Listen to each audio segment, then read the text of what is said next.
चलिए, आज बात करते हैं एंग्ज़ायटी रिकवरी की सबसे बड़ी गलती और उससे बाहर आने का एक प्रैक्टिकल रास्ता।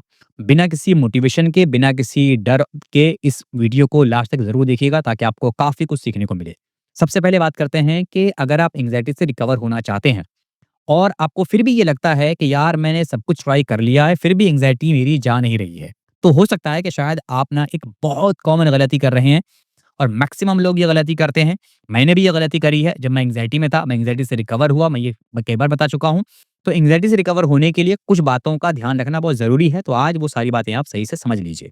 सबसे पहली चीज़, ज़्यादातर लोग गलती ये करते हैं कि उनकी नीयत अच्छी होती है, लेकिन ये गलती वो अनजाने में कर देते हैं। अनजाने में क्या करते हैं कि मान लो कि उनको ये पता ही नहीं होता कि एक्चुअली में उनको कौन-सी बातों को प्रैक्टिकली फ़ॉलो करनी है और कौन-सी बातों को प्रैक्टिकली इग्नोर करना है। अब सबसे बड़ी गलती ये होती है कि एक्चुअली में ना एंग्ज़ायटी रिकवरी में हम एंग्ज़ायटी को फ़ोर्सफुली कंट्रोल करना या ख़त्म करना चाहते हैं और हम ये करने की लगातार कोशिश करते रहते हैं। अब हो सकता है आपको ये लगे कि यार मैं एंग्ज़ायटी को ख़त्म ही तो करना चाह रहा हूँ, लेकिन एक्चुअली में यही एक सबसे बड़ी कॉमन गलती है, एंग्ज़ायटी को फ़ोर्सफुली कंट्रोल या ख़त्म करने की कोशिश। अब ये कैसे है आइए समझते हैं। देखिए, मान लीजिए कि अगर आपको ऐसे थॉट्स आते हैं, तो आप मुझे एंग्ज़ियस नहीं होना है अगर आप बोलेंगे या फिर आप ये बोलेंगे कि यार ये फीलिंग ना आनी ही नहीं चाहिए मुझे। आप बोलेंगे मैं स्ट्रॉन्ग हूँ, मुझे कोई फ़र्क नहीं पड़ना चाहिए, मुझे ऐसी एंग्ज़ायटी कैसे हो सकती है? एक्चुअली में एंग्ज़ायटी कोई दुश्मन नहीं है, बल्कि ये ना एक ऐसा अलार्म सिस्टम है जिसे आपको समझना पड़ेगा और आप इससे लड़कर जीत नहीं पाओगे। अगर आप ये सोचोगे ना कि मैं इससे लड़कर जीत जाऊँगा, तो आप और ज़्यादा अपनी एंग्ज़ायटी बढ़ाओगे। अब देखिए, एंग्ज़ायटी का असल काम है क्या? और एंग्ज़ायटी असल में है क्या? पहले समझिए। एंग्ज़ायटी ना असल में बॉडी का एक सेफ्टी अलार्म होता है। जैसा मैंने बताया एक अलार्म सिस्टम होता है एंग्ज़ायटी। अब करता क्या है ये? एक्चुअली में ना जब आप एंग्ज़ायटी को ज़बरदस्ती बंद करने की कोशिश करते हो ना, तो बॉडी को सिग्नल मिलता है कि यार देखो डेंजर तो है कुछ ना कुछ और इसी वजह से एंग्ज़ायटी और बढ़ जाती है। तो हमें करना क्या होता है कि जब हम एंग्ज़ायटी को अगर और सप्रेस करने की कोशिश करेंगे तो बॉडी और अलर्ट होगी, जो सिम्पटम्स हैं हमारे वो और ज़्यादा हमें महसूस होंगे और इसकी वजह से हमारा डर, पैनिक और बढ़ेगा।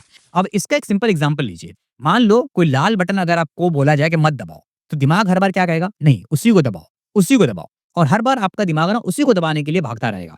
एंग्ज़ायटी के साथ भी ना एग्ज़ैक्टली यही होता है। जिस चीज़ के लिए मना करेंगे ना, बार-बार वही करने का मन करेगा और एक्चुअली में ना रियल रिकवरी का मतलब क्या है पहले समझ लीजिए। रियल रिकवरी का मतलब ये बिल्कुल भी नहीं होता है कि आपको एंग्ज़ायटी कभी आएगी ही नहीं या एंग्ज़ायटी कभी होगी ही नहीं। अगर आपसे ऐसा कोई कह रहा है ना, तो एक बार उनसे पूछिए कि क्या उनको कभी दोबारा एंग्ज़ायटी नहीं हुई? एंग्ज़ायटी का मतलब ये नहीं है। एंग्ज़ायटी रिकवरी का मतलब होता है कि एंग्ज़ायटी आएगी, पर आप उससे डरोगे नहीं और आप उसे हैंडल करना सीख जाओगे। आपको पता चल जाएगा कि यार ये एंग्ज़ायटी है, कोई बड़ी चीज़ नहीं है। आपको पता होगा और आप बड़ी ईज़िली उससे निकल जाओगे। तो ये होता है एक्चुअली सही मायनों में एंग्ज़ायटी को रिकवर करने का तरीका। अब देखिए, जब आपको एंग्ज़ायटी आए ना तो बस आपको ये कहना है कि यार ठीक है, तू आ गई है तो कोई बात नहीं, लेकिन मैं सेफ हूँ, मुझे कुछ नहीं होने वाला। तो बॉडी को ना एक सिग्नल मिलता है कि अलार्म को बंद किया जा सकता है, कोई डरने वाली बात नहीं है। तो बॉडी रिलैक्स होने लगती है। अब धीरे-धीरे होगा क्या? सिम्पटम्स का जो इंटेंस है ना वो धीरे-धीरे कम हो जाएगा और पैनिक साइकिल धीरे-धीरे टूटने लगेगा और कॉन्फिडेंस धीरे-धीरे आपका वापस आने लगेगा। जैसे ही आप उसको नोटिस करने लगोगे बस। अच्छा अब एक चीज़ समझिए, एक्चुअली में ये जो गलती हम कर देते हैं, इस गलती को ठीक कैसे करेंगे? तो यहाँ ना 4 प्रैक्टिकल स्टेप्स हैं जो एंग्ज़ायटी रिकवरी में काफ़ी मदद कर सकते हैं। सबसे पहली चीज़ है रेजिस्टेंस कम करना। मतलब ये है कि एंग्ज़ायटी से आपको लड़ना बंद करना है। उससे सिर्फ़ आपको नोटिस करना है, जज नहीं करना है, सिर्फ़ नोटिस करना है। एंग्ज़ायटी हो रही है दैट्स इट। उससे लड़ना नहीं है कि नहीं आना चाहिए, क्यों आया, ऐसा-वैसा नहीं। दूसरी चीज़ क्या है कि आपको स्लो ब्रीथिंग पे फ़ोकस करना है। आपको ग्राउंडिंग टेक्निक फ़ॉलो करनी है और आपको नॉर्मल रूटीन कंटिन्यू करना है अपना, आप जो करते हो, पढ़ाई करते हो, पढ़ाई करो, काम करते हो, काम करो, फैमिली के साथ तो फैमिली के साथ, जो भी आप करते हो, वो नॉर्मल कंटिन्यू आप उसको करो। ये बॉडी को ना बता देता है कि भई डेंजर नहीं है कुछ ख़ास और ये रियल नहीं है, सब चीज़ें ठीक हैं। इसके अलावा तीसरी या चौथी चीज़ ये है कि सिम्पटम को ओवर एनालाइज़ मत करो। हर सेंसेशन को ना गूगल करने की ज़रूरत नहीं है, क्योंकि आप जैसे ही उसको गूगल करते हो ना, तो वो और ज़्यादा बढ़ जाता है। तो हर सेंसेशन को गूगल करने मत जाओ, कुछ चीज़ों को इग्नोर भी करो। इसके अलावा टाइम दो, एंग्ज़ायटी का नर्वस सिस्टम ना ओवर प्रोटेक्टिव हो जाता है एंग्ज़ायटी वालों का और उससे रीसेट होने में थोड़ा टाइम लगता है क्योंकि एंग्जायटी आती बहुत दिनों में है, तो जाती भी बहुत दिनों में है, ये समझना पड़ेगा। अगर आप ये सोचोगे ना कि बस मुझे कोई मैजिक पिल मिल जाए, मैं खाऊँ और ठीक हो जाऊँ, तो ऐसा एंग्जायटी में नहीं होता है। बहरहाल मेरे साथ तो ऐसा नहीं हुआ है, लेकिन अगर आपके साथ ऐसा कुछ हो जाए तो मुझे बताना, लेकिन एक्चुअली में ऐसा होता नहीं है। एंग्जायटी टाइम लेती है, तो समझिए थोड़ा-सा, बी प्रैक्टिकल। अगर आप प्रैक्टिकल रहेंगे ना, तो उतनी जल्दी सही हो पाएँगे, लेकिन अगर प्रैक्टिकल नहीं रहेंगे और हवा-हवाई बातों पे यहाँ की वीडियो देख लिया, किसी ने कह दिया 2 दिन में सही हो जाएगा, किसी ने कहा 7 दिन में सही हो जाएगा। ऐसी बातें सुनने में बड़ी अच्छी लगती हैं, लेकिन प्रैक्टिकली ये सब बातें काम नहीं करती हैं।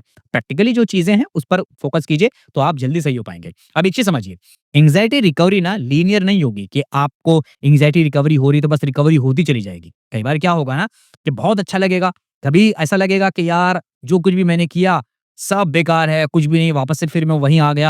एक्चुअली में ये सब चीज़ें एंग्ज़ायटी रिकवरी का पार्ट है। इसका मतलब ये है कि आप हील हो रहे हो धीरे-धीरे। तो समझना पड़ेगा कि एंग्ज़ायटी एक्चुअली में ख़त्म करना आपका गोल नहीं होना चाहिए। एंग्ज़ायटी के बावजूद आपकी ज़िंदगी कैसे बेटर चलेगी, एक्चुअली में ना यही एक रियल रिकवरी होती है और यही मायनों में आपको ये सही मायनों में यही आपको सीखने की ज़रूरत होती है। और अगर आप ये सीखना चाहते हैं, तो आप हमारे साथ कॉन्टैक्ट कर सकते हैं। नीचे डिस्क्रिप्शन में आपको मेरा लिंक मिल जाएगा। अगर आप चाहें तो मुझसे कॉन्टैक्ट कर सकते हैं। वैसे बता दूँ देखिए कि मैं खुद एंग्ज़ायटी में था। एंग्ज़ायटी से मैं रिकवर हुआ। वैसे मैं कोई साइकियाट्रिस्ट, कोई साइकोलॉजिस्ट या कोई डॉक्टर नहीं हूँ। मैं खुद इसमें फँसा हुआ था, मैं उससे बाहर आया हूँ। तो और जो चीज़ें मैंने सीखी हैं अपनी इस रिकवरी जर्नी में, मैं आपको वो सिखाने की कोशिश करूँगा। अगर आप चाहें तो, मुझसे जुड़ना चाहें तो जुड़ सकते हैं। अब याद रखिएगा, अगर आपको ये वीडियो पसंद आया है, इस वीडियो को लाइक ज़रूर करें। अपना ख़्याल रखिए और हमेशा ध्यान रखिए कि आपको पैनिक करके कुछ ज़्यादा बेनिफिट नहीं मिलता, तो पैनिक से बचने की कोशिश कीजिए और थोड़ा-सा शांत, कूल रहने की कोशिश की। मिलते हैं अगली वीडियो में, तब तक अपना ख़्याल रखिए। Thank you so much.